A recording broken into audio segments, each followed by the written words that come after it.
अपने क्रम में कविता पाठ करने का प्रयास करता हूँ। जिंदाबाद साहब। सवाल इस बात का नहीं होता कि संख्या बल कितना है। हिंदी साहित्य का अगर हम पौराणिक आख्यान देखें तो जो पहला कवि सम्मेलन हुआ था उसमें दो लोग थे, एक कवि एक श्रोता। कवि थे भगवान श्री कृष्ण और श्रोता थे अर्जुन। पूरा महाभारत हो गया। क्या बात है, क्या बात है। वहीं से मैंने एक बात उठाने की कोशिश की है। घर के लोगों की समस्याएं रहती हैं कि हमारा बेटा बिगड़ ना जाए। मेरा मानना यह है कि बेटा बिगड़ेगा नहीं तो फिर क्या करेगा।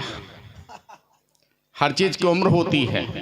अब वो एक अलग बात है कि यहाँ जो जिस हमला है वो बिगड़े हैं तो अपन क्या कर सकते हैं इसमें।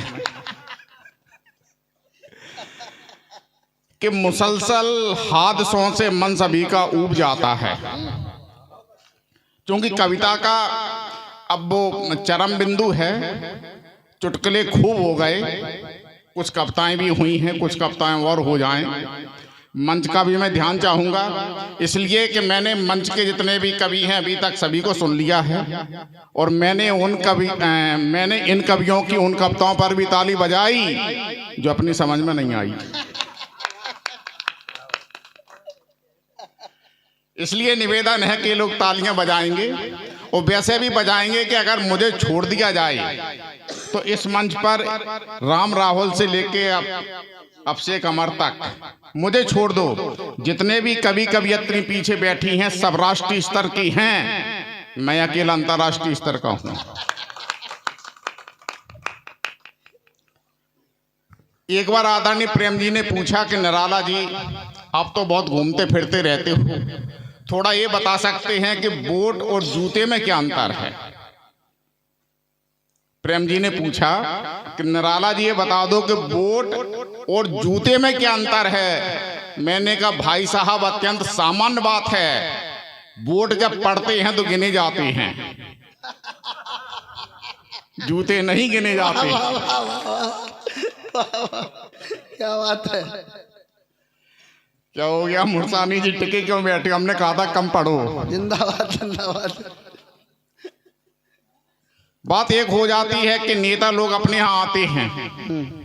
एक बार एक नेताजी आए, स्वच्छता अभियान का प्रसंग था, उन्होंने भाषण दिया। एक बच्चा बैठा था सामने, उनके भाषण के बाद बच्चे ने जो उत्तर दिया उस पर ध्यान देना आप। नेताजी ने भाषण दिया कि भाइयों और बहनों मुद्दा था शौचालय बनवाने का, घर घर शौचालय बनना चाहिए। क्या हो गया हरी जी? वीडियो बनवा रहे हैं अपनी। अरे मोबाइल बंद है, वीडियो कैसे बन रहा होगा? नेताजी ने कहा कि घर घर शौचालय होना चाहिए। भाइयों और बहनों न खाऊंगा न खाने दूंगा, न खाने दूंगा न खाऊंगा। बच्चा बोला अंकल फिर मैं शौचालय क्यों बनवाऊंगा? वाह वाह वाह वाह, जिंदाबाद जिंदाबाद जिंदाबाद। क्या बात है, वाह जोरदार। ऐसे ही एक बार प्रसंग आ गया। देखिए जो बड़े लोग होते हैं, स्वागत। बड़े लोगों का नियम है, चाहे वो जनूथर का बड़ा व्यक्ति हो, चाहे वो भरतपुर का हो, चाहे भिंड का हो, चाहे ग्वालियर का हो, जो लोग बड़े होते हैं उनके पास में सभी चीजें एक से अधिक होती हैं, एक से अधिक।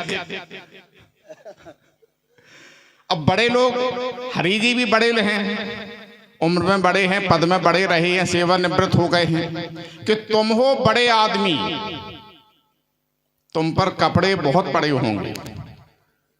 Safari suit, coat pant, jeans, T shirt, kurta pajama, kurta dhoti, sherwani होती है कि नहीं?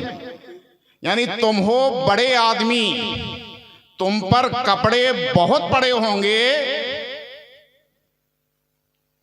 चप्पल बहुत पड़ी होंगी और जूते। तुम हो बड़े आदमी, तुम पर कपड़े बहुत पड़े होंगे, चप्पल बहुत पड़ी होंगी और जूते बहुत पड़े होंगे। बात महाभारत के प्रसंग की आ रही थी कि मुसलसल हादसों से मन सभी का ऊब जाता है। क्या बात है? जिधर मंजिल नजर आए उधर मंसूब जाता है। मुसलसल हादसों से मन सभी का ऊब जाता है। जिधर मंजिल नजर आए उधर मंसूब जाता है। अगर बेटा कुकर्मी हो तो कुछ हद तक गनीमत है। पिता धृतराष्ट्र हो तो वंश पूरा डूब जाता है। कविता हुई है, वाह क्या बात है, जिंदाबाद जिंदाबाद दादा, वाह बहुत सुंदर। अगर बेटा कुकर्मी हो तो कुछ हद तक गनीमत है। एक बार जोरदार तालियां बजाइए। कविता का समय और कविता वाले लोग ही बैठे हुए हैं। हाँ, मजा तो अभी है कविता में, जब पहले तो चुटकुले वाले बैठे तो वो गए। मुसलसल हादसों से मन सभी का ऊब जाता है। जिधर मंजिल नजर आए उधर मंसूब जाता है। अगर बेटा कुकर्मी हो तो कुछ हद तक गनीमत है। पिता धृतराष्ट्र हो तो वंश पूरा डूब जाता है। एक प्रसंग आता है, हम पुरुष वर्ग का प्रतिनिधित्व करते हैं। हमारे मंच पर दो सम्मानी महिलाएं हैं। पति क्या सोचता है और पत्नी क्या सोचती है। आदरणीय, पति क्या सोचता है कि हमारी पत्नी कैसी हो। पति की इच्छा रहती है कि उसकी पत्नी लगातार काम करने वाली हो, अर्थात कर्मयोग का पाठ पढ़ाने वाली गीता बनी रहे। क्या बात है, वाह। कर्मयोग का पाठ पढ़ाने वाली गीता बनी रहे। सावित्री अनसुईया जैसी वो परिणीता बनी रहे। पति परमेश्वर ये बतला दो, ऐसा कैसे हो सकता। तुम खरदूषण बने रहो और पत्नी सीता बनी रहे। पति परमेश्वर ये बतला दो।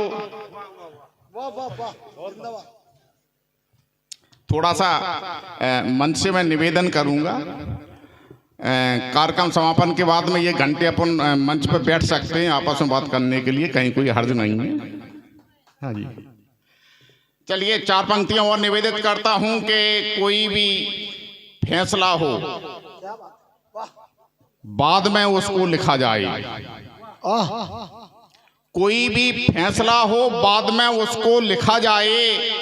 हमारी ये गुजारिश है, हमें भी तो सुना जाए। वाह वाह वाह वाह वाह वाह। कोई भी फैसला हो बाद में उसको लिखा जाए। हमारी ये गुजारिश है, हमें भी तो सुना जाए। तुम्हारी बात सुनने में हमें बिल्कुल नहीं मुश्किल, मगर जो बात हो उसको सलीके से कहा जाए। क्या बात है, वाह वाह वाह। मगर जो बात हो उसको सलीके से कहा जाए। बहुत सुंदर। एक मतलब एक शेर और हाजिर करता हूं कि प्रगति के नाम पर अक्सर घिनौनी नीतियां रख दी। वाह। प्रगति के नाम पर अक्सर घिनौनी नीतियां रख दी।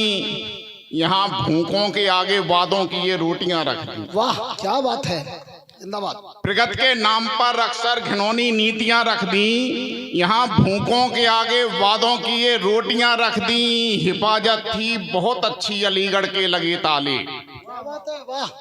सितम देखो कि चोरों के घरों पर चाबियां रख दी। वाह वाह वाह वाह वाह वाह वाह, क्या बात है। एक पंक्ति में कविता हुई है, वाह बहुत सुंदर। प्रगति के नाम पर अक्सर घिनौनी नीतियां रख दी। यहाँ भूखों के आगे वादों की ये रोटियां रख दी। भले ही हादसा कह लो मगर ये साफ साजिश है। जहां बारूद थी तुमने वहीं पर तीलियां रख दी। भले ही हादसा कह लो मगर ये साफ साजिश है। जहां बारूद थी तुमने वहीं पर तीलियां रख दी। बहुत आसान होनी चाहिए थी राह मजहब की, अकारण ही दिलों के बीच में ये दूरियां रख दी।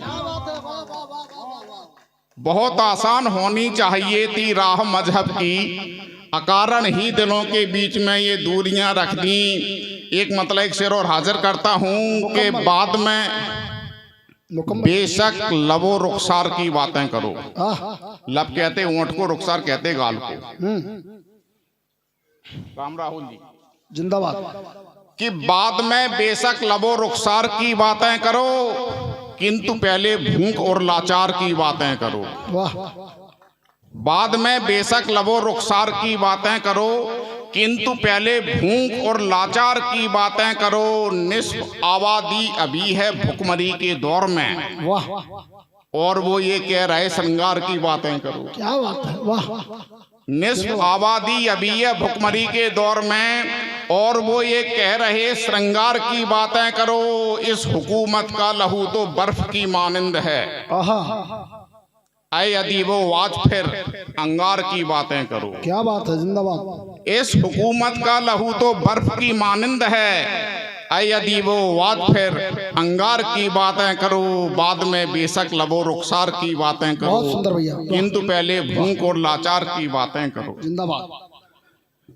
एक मतलब एक दो शेर और हाजिर करता हूं कि आज भी जिनके घरों से रोशनी अनजान है, वाह, आज भी जिनके घरों से रोशनी अनजान है, वे यकीन कैसे करें आजाद हिंदुस्तान है। क्या बात है, वाह वाह वाह वाह, जिंदाबाद। आज भी जिनके घरों से रोशनी अनजान है, वे यकीन कैसे करें आजाद हिंदुस्तान है। हादसे, चोरी, डकैती, रैप, दारू और जुआ ये किसी ऊंचे शहर की मुस्तकिल पहचान है। बहुत सुंदर, वाह। ये किसी ऊंचे शहर की मुस्तकिल पहचान है।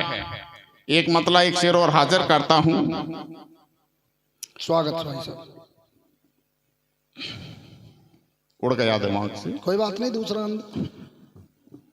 चलिए। यहाँ सवैये हुए, घनाक्षरी हुई, हमारा भी मन है आदरणीय मंच की अनुमति हो।